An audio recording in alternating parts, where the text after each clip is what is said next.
أنا أقول لبناتنا حتى بناتي: بابا تمشي بالشارع باوعي بالقاع.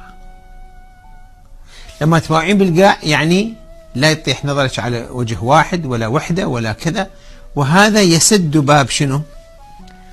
يعني العين تلعب دور. نعم. لذلك يقول سيدنا: نظرتني نظرة أخذت قلبي. هاي شلون؟ نظرة تأخذ قلبك شلون؟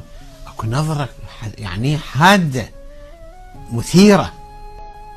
ولذلك الغمز واللمز والإشارات بالعين على أي حال تنقل رسائل مختلفة.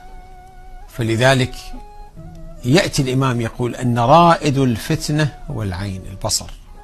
فلو الإنسان غض بصره هذه الريادة سقطت. ريادة الفتن تسقط. إذا ريادة الفتن سقطت